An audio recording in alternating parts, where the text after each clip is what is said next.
fifaliana indray no eo anatsika amin'izao zoma fa raika amin'ny telopolo ny volana May taona 2024 izao. Ho aminareo any ny fahasoavan'i Jesosy Kristy sy ny fitiavan'Andriamanitra ray ary ny firaisana amin'ny fanahy masina. Ndeha hideran'ny tompo isika araka ny salamo faharoa amby telopolo andininy voalohany sy faharoa ary ny andininy fahafolo sy faharaika ambin'ny folo. Salamo faharoa amby telopolo andininy voalohany sy faharoa sy ny andininy fahafolo faharaika ambin'ny folo. Mitsangana ry havana. Ho ny mpanao salamo amin'ny anaran'ny tompo, sambatra ny olona izay voavela ny elony sy voasarona ny fahotany. Sambatra ny olona izay tsy isain'i Jehovah eloka ary tsy misy fitaka ny fanahiny. Be ny fanahintaina ny ratsy fanahy, fa izay matoky an'i Jehovah kosa dia hodidin'ny famindrampo. Mifalia amin'i Jehovah ary miravoravoa ianareo olo-marina ary miopi ianareo mahitsy fo rehetra. Amen. Hivavaka isika. Ry Andriamanitra rainay io, misaotra anao izahay noho ny fitiavanao sy ny fahasoavanao izay atobaka ao aminay isan'andro mandrakariva. Dia mideranao izahay ary indrindra indrindra mbola manaja manome voninahitra anao fa ianao ihany no mendrika izany. Jesosy Kristy Tompo, ianao ilay nanavitra anay no atononay ankehitriny ka anetrenay tena eo am-pototry ny azo fijalianao. Anonona hivavaka fangataham-pamelana. Avoty indray izahay, vonjeo indray izahay fa tsy mahavonjy tena, manafahanay amin'ny ratsy rehetra ary avelao ny elokay. Dia irao ny fanahy masina araka ny teny fampanantenana nataonao mba hampianatra anay amin'ity maraina ity, hitarika anay araka ny sitraponao dia hahery izahay. Misaotra Jesosy Tompo amin'ny anaranao. Amen. Korintiana voalohany toko fahatelo andininy fahaenina ambin'ny folo hatramin'ny fahafito ambin'ny folo.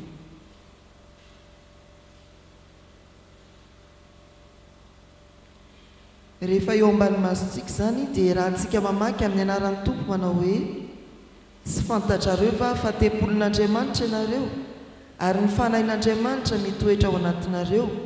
Raha misy manimba ny tempolin'Andriamanitra dia mba hosimban'Andriamanitra kosa izy, fa masina ny tempolin'Andriamanitra dia ianareo izany. Amen. Ray masino manamasina anay amin'ny fahamarinana, ny teninao no fahamarinana. Amen. Mbola hivavaka isika.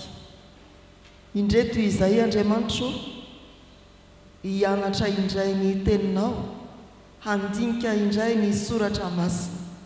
Koa dia miasa amin'ny fanahinao masina amin'ny sofinay, amin'ny fonay, amin'ny vavahady-tsainay, mba hatakaranay marina izay lazainao Andriamanitra. Dia ampaherezo amin'ny alalan'ny fanahinao masina koa izahay mba hitombo amin'ny fanoratena ary hiaina ny sitraponao.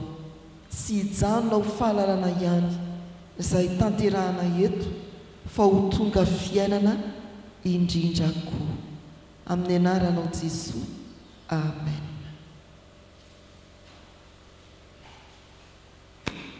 Korintiana voalohany toko fahatelo andininy fahaenina ambin'ny folo sy ny fahafito ambin'ny folo.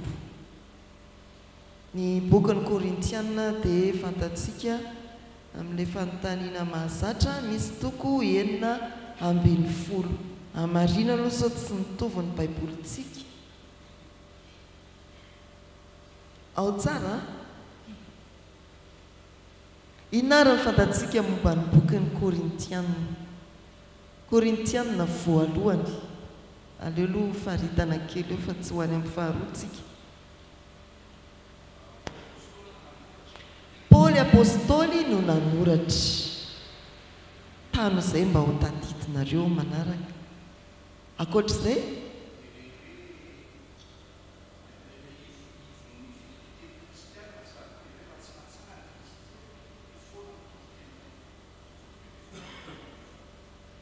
Korintianina voalohany toko fahadimy folo ny ivon'ny finoana kristianina.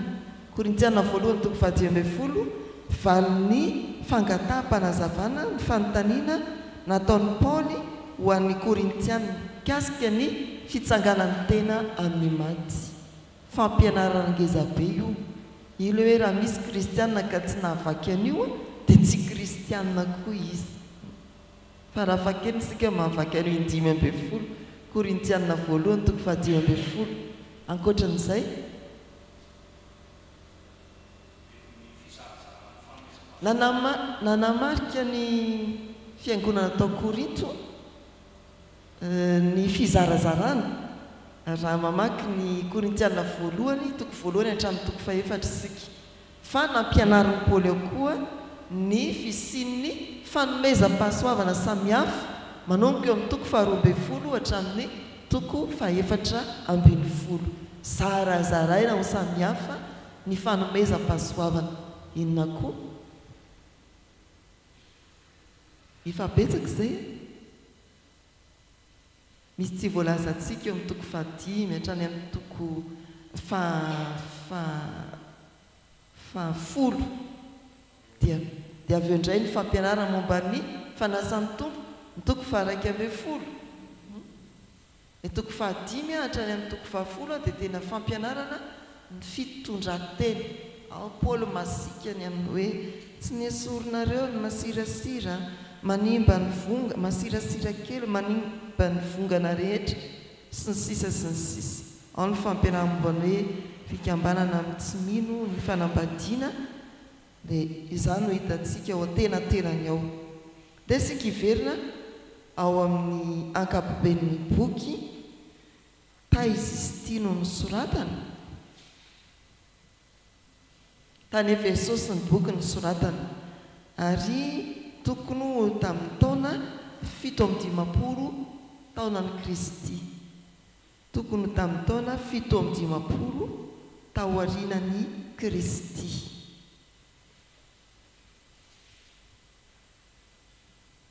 Voasoratra zany ny Tesaloniana voalohany sy Tesaloniana faharoa dia nosoratana ny Korintianina voalohany.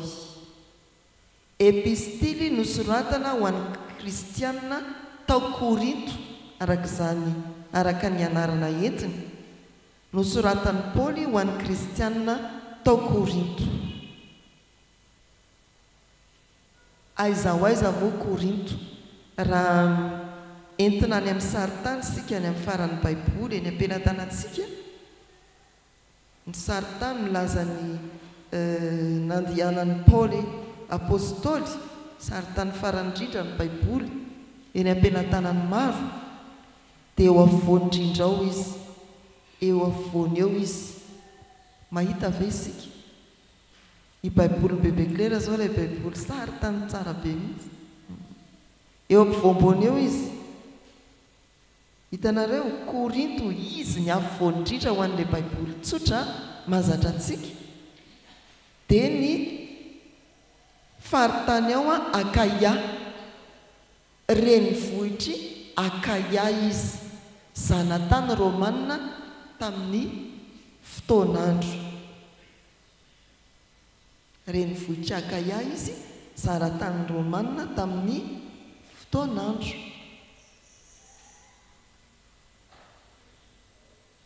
Inona ny zava-mitranga ny renivohitra any? Rehefa hoe renivohitra dia manao an'izay fifanerasana ny karazan'olona maro. Ty renivohitra fa any amin'ny sisitany izy no hitantsika jereo amin'ny saritany io. Atenany io dia avy eo Korinto. Fifaneraserana arabaritra, fifaneraserana karazan'olona, fifaneraserana kolotsaina. Dia eritrereto amin'izao renivohitra misy atsika izao e. Inona ny zava-misy aty? Varotra any amin'ny Masamboasy. Rendrarendra. Inona koa? Kolotsaina inona ny tany Korinto? ve tsy manino lazao koa zany hoe ny tiandrenivohitra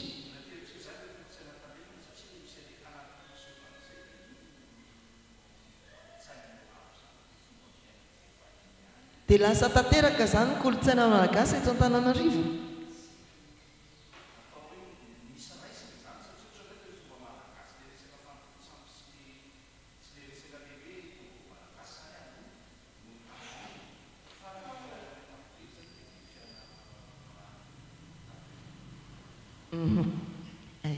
Hoy izy hoe eto an-drenivohitra dia efa voaraintsika ny tontolo any ivelany any, raisitsika amin'ny alalan'ny fahita lavitra. Fa any ambanivohitra koa misy Facebook tonga any reny ny renivohitra raha Korinto ny resantsika amin'ny renivohitra azy araka ny voalazana mantsika teo tanàna ifandraisana ara-barotra seranatsambo sady renivohitra dia tena ny fangaron'ny kolotsaina maro. Fa azo lazaina hoe kolotsaina jentilisa iringirina tsy nahalala velively amin'ny soratra masina no vantanin'ny Paoly tao Korinto. Korinto dia tanàna izay namakiny Paolilay tamin'ny diany misionera faharoa. Raha ny baiboly eny am-pelantanan'ny bebe Claire dia manazava an'izany mihitsy.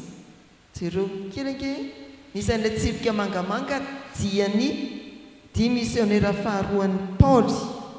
Manomboka amin'ny toko 510 asan'ny apôstôly toko 510 andininy fahaenina amby 30 hatrany amin'ny toko 7 andininy faharoa amby 20.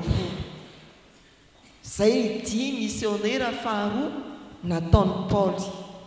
Azakazaka masina faharoa zany.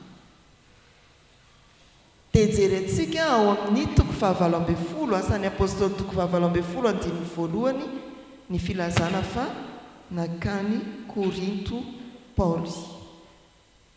Hoy ny soratra masina amin'ny anaran'ny Tompo asan'ny apôstôly 7 ary rehefa afaka izany dia niala tany Atena Paoly ka nakany Korinto. 10 misionera faharoa tao anatin'ny 10 misionera faharoa izay nataon'ny Paoly ny fitoriana teny tao Korinto. Lazaina tamintsika hoe tena namantana kolotsaina jentilisa iringiriny Paoly raha ny toriteny tao Korinto. Mitarika antsika ny fandiniana reto andininy anankiroa amin'ny fandarana mofinaina reto. Anisan'izany ny fampianarana ny filôzofia grika izay tena natanjaka tokoa milaza fa tsy misy dika ny nofo sy firarahina ny nofo tsotro izao. Iresaka moa sika rehefa avy eo tempoly anankiray nalaza tao Korinto dia tena hoe simbasimbaina amin'ny zavatra tsy misy dikany no ny fanompoana sampy ny nofo ampianarin'ny Paoly hoe tempolin'Andriamanitra ny tenanareo. Io zany dia anisan'ny mbola natanjaka tao amin'ny tontolon'ny Korintiana ka nametrahan'ny Paoly amin'ity fanamariana eo amin'ny andininy 5 sy 7 ity.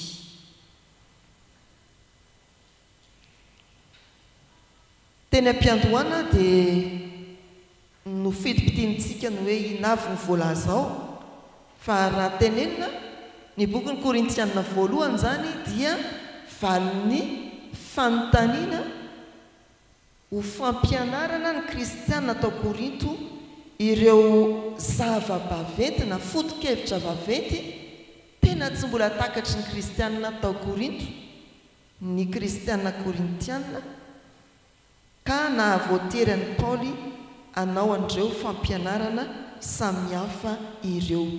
Tatitra nataony mpiara-miasa taminy nanery azy hanoratra ny epistily mba ho valin'ny fanontaniana sy ny fakan-kevitra mikasika ny finoana kristianina.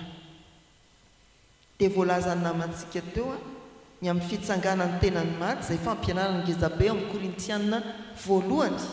Nambarany namantsika teo ny amin'ny hoe fanomezam-pahasoavana samihafa ary voatsipika ao amin'ny toko voalohany hatramin'ny toko faefatra ny fananarana sy ny fampianarana momba ny fisaratsarana sy ny momba tenany Kristy ny fiangonana, vatabean'ny Kristy ka tsy azo saratsarana ny fiangonana.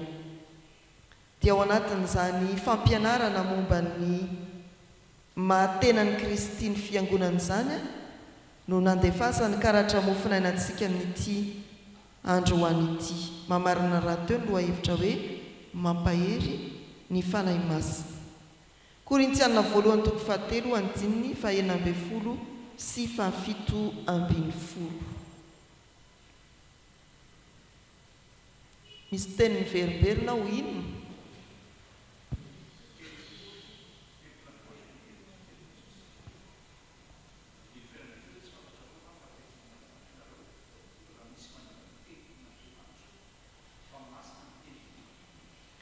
Andininy anankiroa misy teny miverina telo. Raha tsika hoe ho zava-dehibe io ary ho resahantsika tao anatin'ity fiarahamandinika soratra masina ity. Tempoly n'Andriamanitra.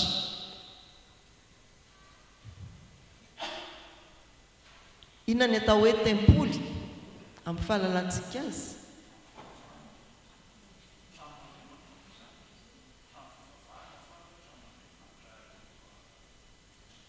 Inona ny mahasamihafa ny tempoly sy ny sinagoga?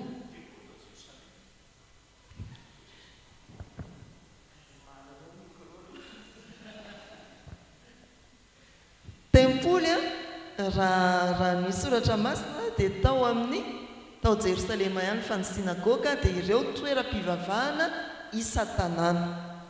Fa tonga ny andro firavoravoana dia miakatra any Jerosalema any aziona ny mpino jiosy anatanteraka an'izany andro firavoravoana izany. Fa amin'ny andavanandro izy dia any amin'ny sinagoga, toerana fampianarana ny soratra masina.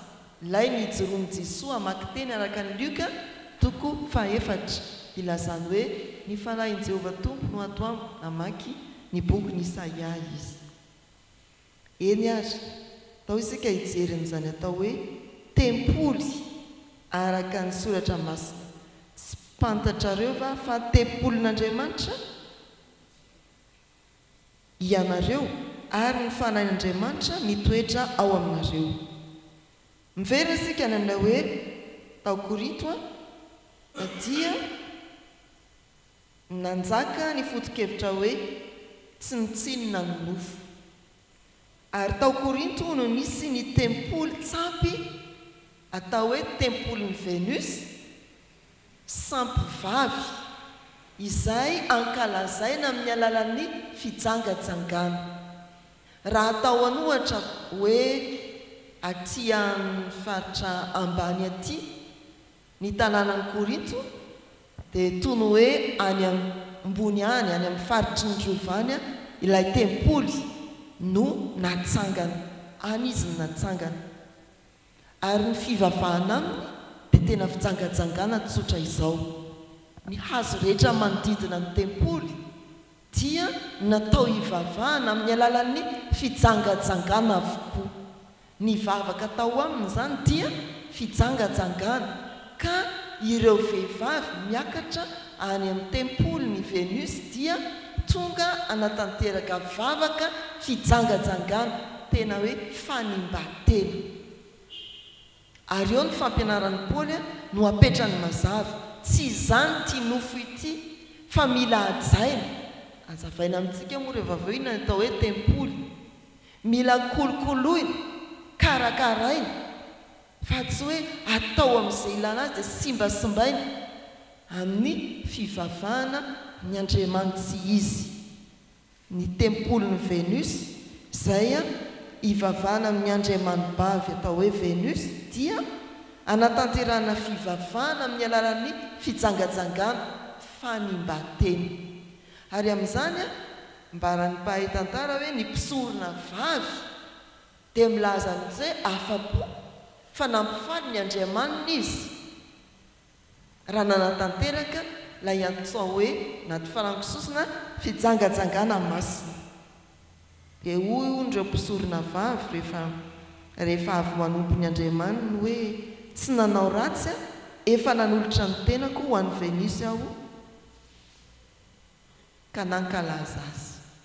Izany ilay toe-tsaina tao amin'ny Korintianina izay ahitsiny Paoly eto mazava tsara ny hoe tsy fantatrareo fa tempolon'Andriamanitra ianareo ary ny fanahin'Andriamanitra ao anatinareo. Raha misy manimba ny tempolon'Andriamanitra dia mba hosimban'Andriamanitra kosa izy, fa masina ny tempolon'Andriamanitra dia ianareo izany. Izay zany no mahatonga ny fampianarana hoe tempolon'Andriamanitra ianareo, satria nataony mpivavaka tao Korinto tamin'ny mpivavaka tamin'ny andriamanivavy atao hoe Venus ho tsinitsinina ny tenany ty nofo ty, izay fahendrena Grika raha teo zany. Fa inona kosa ary ilay hoe tempoly? Raha mampianatra eto Paoly ny amin'ny atao hoe tempoly, inona ny atao hoe tempoly? Ny tempoly dia toerana masina lapa miavaka feno fahatsarana.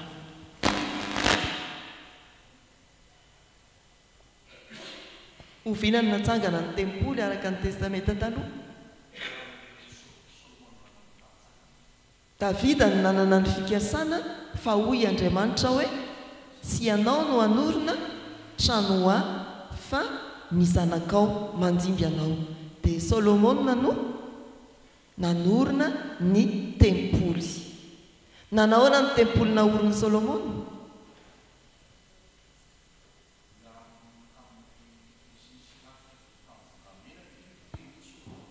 Volamena daholo.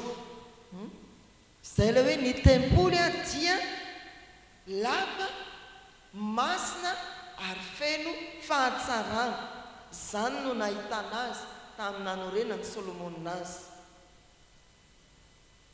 Rava izy io dia naorina indray, dia rava indray izy io dia naorina, ary ny farany dia isika izao. Tempolin'Andriamanitra ny fanahinareo. Jesoa nyresaka tamin'ny mpianana hoe raha vao ity tempoly ity atsangako indray izy atelona. Tenenin'ny Paoly eto zany hoe ny tempoly voalohany no ho antsika dia tsy tia trano fivavahana ity marina fa tempoly ity ara-poti-dravitrasy, fa ny fampianaran'ny Paoly eto ny tempoly dia zasianao mihitsy ilay itoeran'Andriamanitra, ilay itoeran'ny fanahy masin'Andriamanitra. Tsy fantatrareo fa tempolin'Andriamanitra ianareo ary ny fanahin'Andriamanitra mitoetra ao anatinareo. Tempoly toerana masina miavaka feno fahatsarana. Dia ndao sika hivezivezy manerana amin'ny Baiboly ary homany tsara ny tanana. Raha hoe mivezivezy amin'ny Baiboly dia tanana miasa fa tsy tongotra. Jona 2:5 sy 9.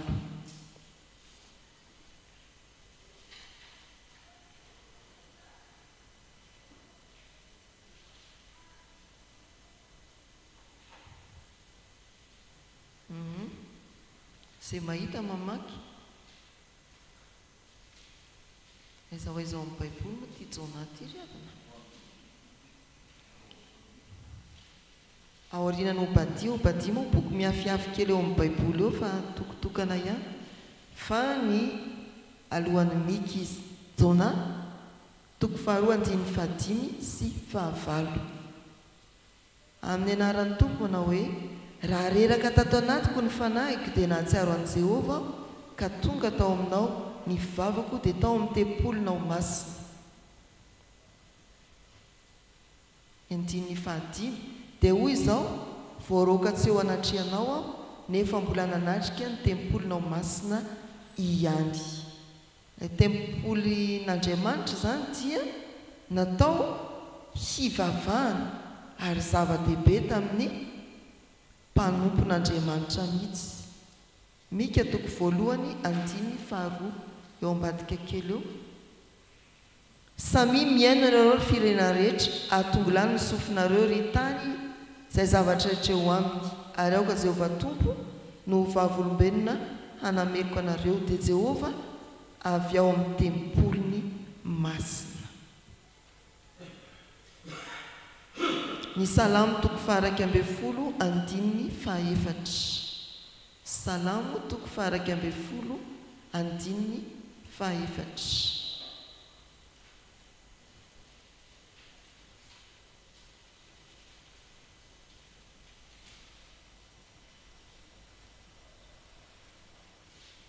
Ahoana mivaky ny soratra masina?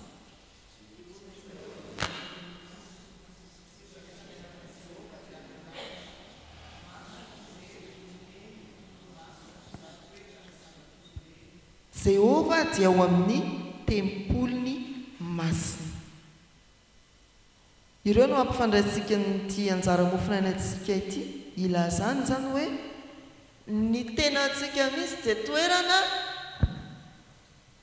fivavahana, tsy hanaovan-javatra hafa io. Ny tenantsika mihitsy dia itoeran'Andriamanitra, itoeran'Andriamanitra. Asa iza marina no toetra ao anatintsika ao fa itoeran'Andriamanitra.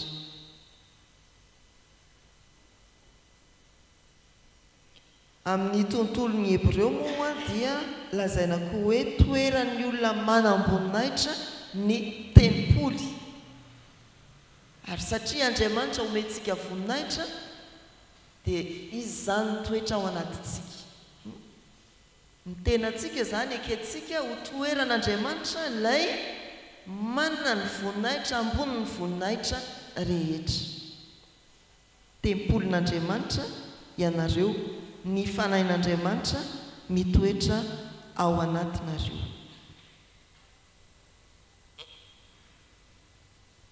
Fandao indray tsika androsy any. Fanaovan'inona koa ny tempoly?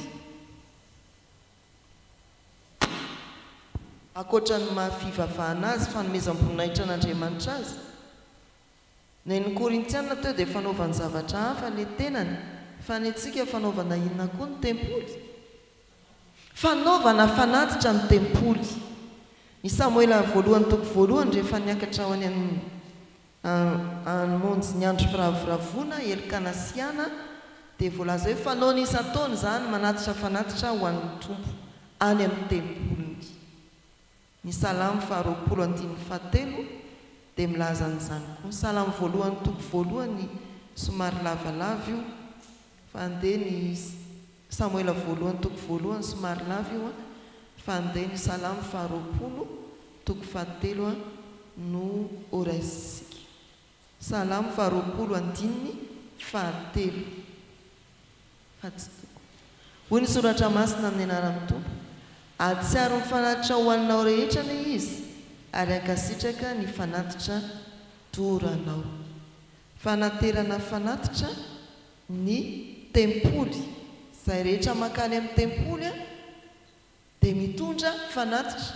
Aza miseho foana eo anatrehan'Andriamanitra, tsy mitondra fanatitra. Fanaovana fanatitra. Ary raha makany amin'ny Romana toko faha 12 andiny voalohany sika dia inona ny voalazany? Mangataka aminareo ary rahalahy, atolotrareo ny tenanareo ho fanatitra velona, masina, sitrak'Andriamanitra dia fanompom-panahy mety ataonareo izany. Ny tenantsika dia fanaovana fanatitra. Tena hoe ny tenantsika mihitsy no atolontsika ho an'Andriamanitra. Sady toerana fanaovana fanatitra zany sika no fanatitra.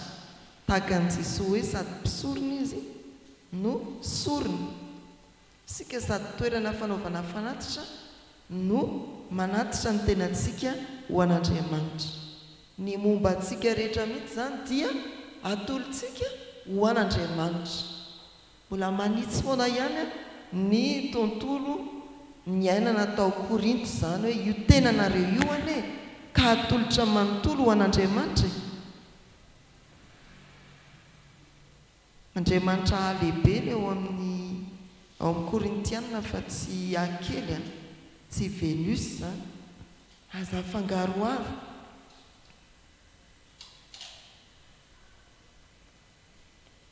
Fa ny tempoly koa dia inona no ampiasaina azy? Inona no natao tao amin'ny tempoly?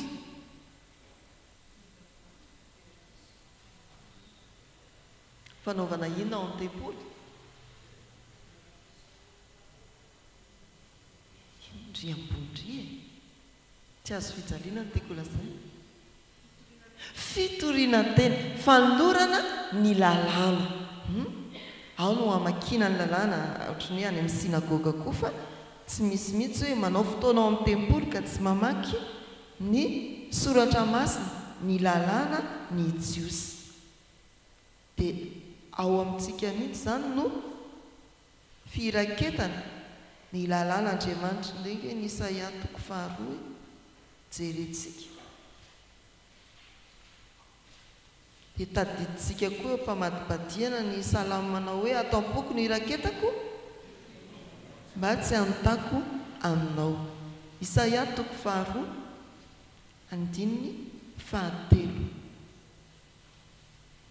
Zao no voasoratra amin'ny anaran'ny Tompo. Eny maro ny firenena ho iainga ka hanao hoe andeha isika hiakatra ny atendrombohitry Jehovah ho any an-tranon'Andriamanitra Jakoba mba hampianarana antsika ny amin'ny lalany ka andehanantsika amin'ny atorony, fa avy any Ziona ny voan'ny lalàna ary avy any Jerosalema ny tenin'ny Jehovah. Samy milaza ny filazana na fanambarana ny lalàna ao amin'ny tempoly. Io Isaia 2:7 io na ny hoe Jerosalema na ny hoe Ziona, na hoe tempoly, satria tao Ziona, tao Jerosalema ny tempoly no nitsangana. Ny tenantsika koa zany dia epistily velona. Tsy izay moa ny ambaran'ny Paoly. Nareo no epistily vakin'ny olona. Ireny olona tsy mahavaky baiboly ireny satria ianao tempolin'Andriamanitra dia ianao manatitra ny soratra masina eo aminy, ny ataonao ny baiboliny. Tempolin'Andriamanitra isika, fanambarana ny sitrapon'Andriamanitra, ny tenantsika, ny fiainantsika, ny ataontsika, ny vavantsika. Dia ataovy hoe tsy mahavaky baiboly isan'andro ny ao an-tranonao dia aleo ianao no baiboly ho vakiny, epistily ho vakiny. Tsy mahavaky baiboly isan'andro ny mpiara-miasanao dia ianao no tempolin'Andriamanitra, ilazana ny lalàn'Andriamanitra, ilazana ny sitrapon'Andriamanitra, anoron'Andriamanitra ny tokony alehan'ny manodidina anao. Tempolin'Andriamanitra ianao.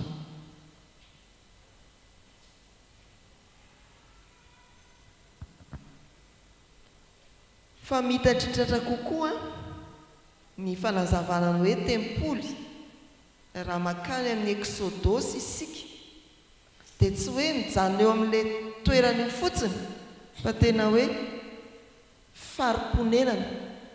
Izany hoe raha ity zany tsy mijanona amin'ity rindrina efatra fiangonana ity fotsiny fa ny faritry ny fiangonana. Azafady iteny amin'ity teny ity, domaine ny ilazana azy raha ny boky Exodosy.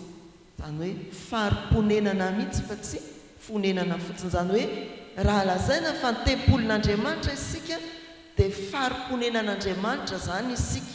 Tsy tepoka kely eo amin'ny fiainantsika fotsiny, izany hoe ao anatintsika, ao am-pontsika Andriamanitra, fa isika mihitsy no faritra honenan'Andriamanitra. Terahin-domania terahin'Andriamanitra zany tsika momba antsika rehetra mba tsy ilazana hoe hitsakitsahan'Andriamanitra isika, hanana ny fahefana isika, faritr'Andriamanitra isika. ananan'Andriamanitra fahefana isika tany manatompo tsy amidy hoy ny hitantsika indrindreny zay ilay hoe domaine an'Andriamanitra isika.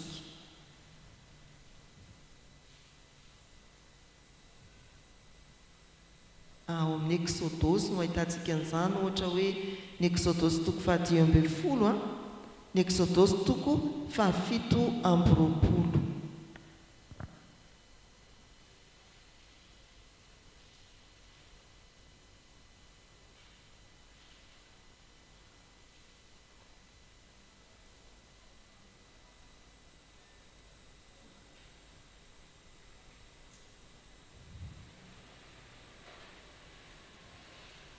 fa ambarany soratra masina koa fa ny tempoly dia toy ny tranolay. Inona ny hevitry ny tranolay? Tsy maharitra, apetraka dia afindra, ravaina dia afindra. Korintiana ihany no mampianatra, Korintiana faharoa indray kosa no mampianatra an'izay tranolay izay. Korintiana faharoa manan'izay tsy natao tanana isika. Tadidinareo ve zay? Korintiana faharoa toko 4 manomboka amin'ny 9 hatreo amin'ny toko 5 famakitsika ihany izy io rehefa misy fahoriana. Zao no voasoratra amin'ny anaran'ny Tompo. Ary tsy ketraka izahay fa na dia mialevina aza ny toetra ivelany dia avaozina isanandro kosa ny toetra anatiny. Fahoriana maivana izay vetivety foana dia miaika miasafatra indrindra ka mahatanteraka voninahitra mavesatra mahatra mandrakizay ho anay. Raha tsy nijery nitsy izahay fa nisita, fa nita dia ho vetivety foana fa nisita no hanitra mandrakizay. Fa fantatsika fa raha ravana ny tranonayntsika ety an-tany dia manana izay voaravitr'Andriamanitra isika dia trano tsy natao tanana izay mahatra mandrakizay any an-danitra. Ny tranolay dia ilazana koa tempoly. Ity tenantsika ity na sarobidy sy tokony ho karakaraina kojakojaina zany dia ambara ny soratra masina fa tsy maharitra.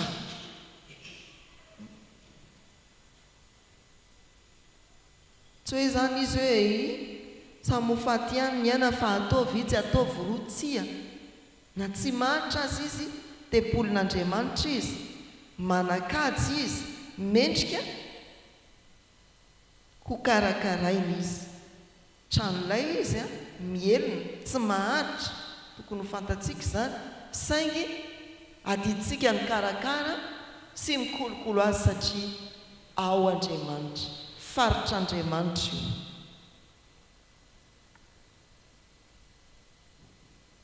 Manaiky zany sika mana tempolin'Andriamanitra aza dia toy ny tranolay mielina.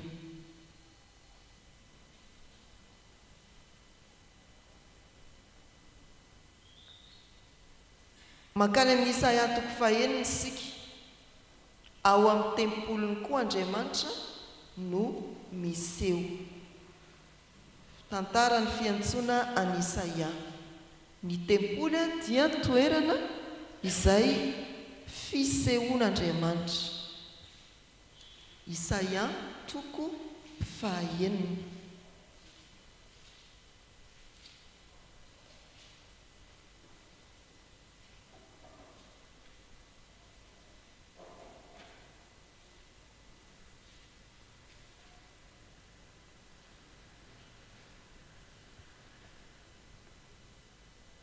Zao no voasoratra amin'ny anaran'ny Tompo.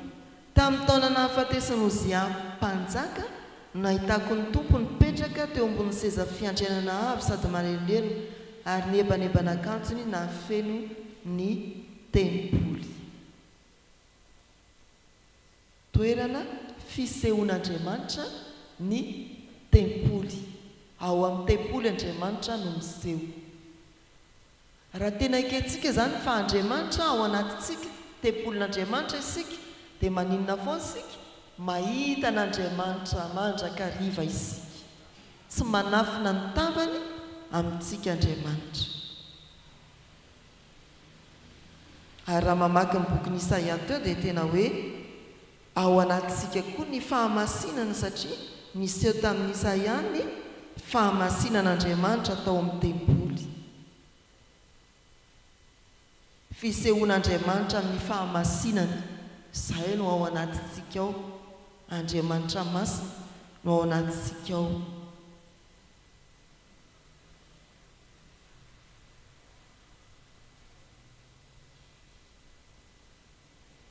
Fa ny tempoly koa dia hitoeran'ny anaran'Andriamanitra sy ny voninahiny. Ny tempoly dia hitoeran'ny anaran'Andriamanitra sy ny voninahiny.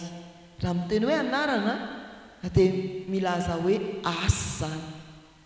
Raha tononona zany sika hoe tempolin'Andriamanitra, ny fanahin'Andriamanitra ao anatintsika, dia milaza koa zany fa miasa ao anatintsika Andriamanitra, manao ny asany ao anatintsika Andriamanitra. Hitoerany ny anarany, isehoany ny voninahiny. Deutéronomie moa 2:25 tsy ho vakitsika tsony fa efa lasa ny ora. Ny hitoeran'ny voninahiny, ny tantara faharoa 5.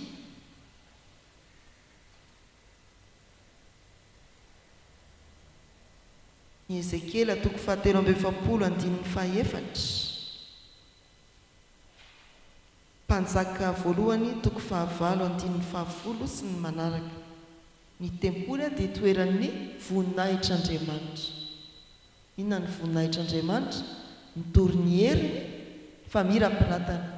Raha lazaina hoe tempolin'Andriamanitra anehoany ny asany, ny anarany sy sehoany ny voninahy, dia tena hoe ny asan'Andriamanitra ao anatintsika zany dia amirampiratany voninahy, anehoany ny heriny, maneho ny heriny Andriamanitra ao anatintsika. Sika koa zany dia fanehoanany voninahitr'Andriamanitra sy ny herin'Andriamanitra. Na firy taona ianao, na firy taona, na tanora ianao, na zokiolona ianao, fanehoana ny hery sy ny voninahitr'Andriamanitra ianao, anaovan'Andriamanitra ny asany ianao.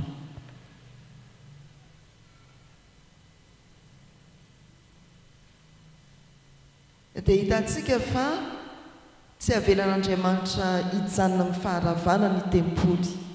Raha rava ny tempolin'ny Solomona dia nanorina indray tamin'ny andron'ny Ezra, dia nanorina indray tao aorian'ny faharavana fahatelo, dia nanorina indray antsika Andriamanitra mba ho tempoliny, ary ao aorian'ny faharavantsika dia manino?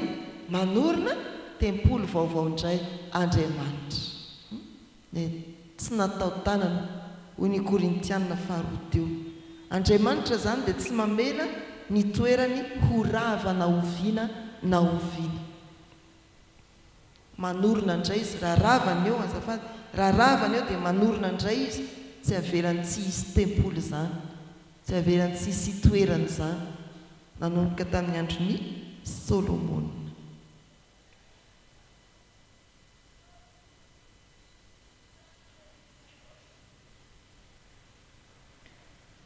Ny firariana ry havana dia tena ho tempolin'Andriamanitra tokoa isika, ary anjakany araka ireo famaritana ny atao hoe tempoly no velabelarina tamintsika teo ireo.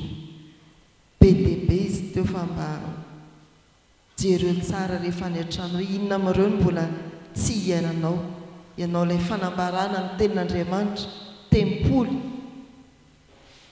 fanambarana ny tenin'Andriamanitra, toro lalana ho an'ny hafa, ianao ilay tempoly sady fanatitra ny toerana fanaterana, ianao ilay tempoly, maro izy teo dia jereo ity kosa mbola tsy nanandrify anahy mba mianta aminao Jesoa, ataovy tena tempolinao hivavaka isika ry havana.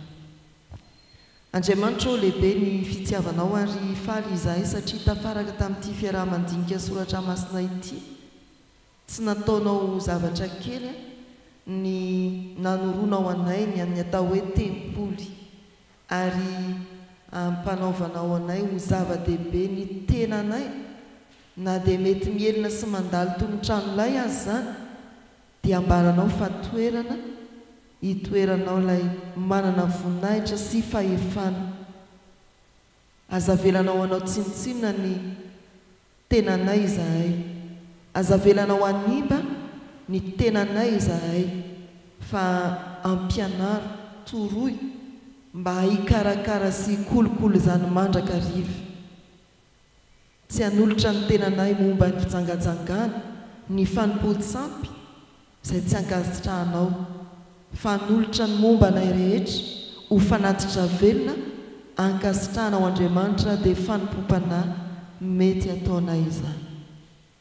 Indreto izahay Tompo miombona fosifanay ka mametraka ny fiangonanao eo amin'ny pelatananao mba tsy ho toerana fieren'ny jiolahy fa ho toerana hiasanao Andriamanitra amin'ny anaranao mahagaga anehoanao ny herinao sy ny voninahitra amin'ny fotoana rehetra. Ny kristianina tsirairayany tena ho fanambarana ny sitraponao amin'ny manodidina azy. Ny kristianina tsirairayany tena hatsiaro fa isehon'ny fahamasinanao, isehonao Andriamanitra masina eo amin'ny fiainany mandrakariva. Ary dia matoky izahay fa mihaino ny vavakay koa ianao, kasika ny zava-mitranga manodidina anay, ny tsy fahasalamana, ny olana samihafa, ny fahoriana izay midono, ny raharaha-pitsarana, mivavaka ho an'ireo voafonjy izahay, mivavaka ho an'ireo mety hiarany olana ara-ankonana. Ianao no mahita azy ireny, na kristianina havanay na ny olona tsy mahalalana akory, ataovy mitodika aminao, ilay te hametraka fiadanana ao amin'ny isambatanolona sy isa tokantrano. Jesosy Kristy Tompo, trononay eo am-pelatananao ity fitandremana ity mba ho fenonao ny fanahinao masina, ampaherezinao amin'ny fanahy masina amin'ireo asa maro izay sahanina amin'ny fiainana izay tsy miafina aminao, ampaherezi ny tompona andraikisana paratonga eo amin'ny fanapahan-kevitra ho fampandrosoana ny fiangonana ary indrindra amin'ny fanatanterahana izany. Dia matoky izahay Tompo fa hijery ny firenenay ianao amin'izao fiandrasana ny valin'ny fifidianana izao. Dia matoky izahay fa mbola ho arovanao ny fandriam-pahalemana, ho jerenao ary ho arovanao koa ny fahamarinana sy ny drariny. Dia mametraka ny fianakavianay eo am-pelatananao izahay, ny amin'ny fandaharam-potoanan'izy ireny tsiraray avy amin'ity tontolo andro ity, mahatsiaro ireo havanay tsy miaraka monina aminay ao an-tokantrano, zanaka mandrato fianarana ny ampitan-dranomasina, mila ravinahitra ny amin'ny faritany ny ampitan-dranomasina koa, mahatsiaro ireo zanaka ny fiangonana eo am-pikarakarana ny fanamasinana fanambadiana, hamariny fa zanakao izy ireny ary asanao Andriamanitra ny nofosany fanomezam-boninahitranao. Dia tahio amin'izany fanomanana izany izy ry Tompo. Ary indro ny vavakay akambanay amin'ilay vavaky ny zanak'Andriamanitra manao hoe: Rainay izay ny an-danitra, ho amasinina anie ny anaranao, ho tonga anie ny fanjakanao, atao anie ny sitraponao, ety an-tany ho takiriny an-danitra. Meo anay anio izay nasahaza ao anay, ary mamela ny elokay tahaky ny namelanay izay meloka taminay. Aza mitondra anay mifakapanahy, manafahanay miratsy, anao ny fanjakana sy ny hery ary ny voninahitra mandrakizay. Amen. Raisoa ny tsodrano izay tonona sy atolotra amin'ny anaran'ny Tompo. Ary ho an'izay maharo anareo mba tsy ho tafitohina ary hametraka anareo tsy hanatsiny eo alohany voninahiny amin'ny firavoravona, ho an'Andriamanitra tokana mpamonjy antsika amin'ny alalan'i Jesosy Kristy Tompontsika ny voninahitra sy ny fahalebiazana, ny fanjakana sy ny fahefana hatramin'ny taloha indrindra sy ankehitriny ary mandrakizay. Amen. Petraka.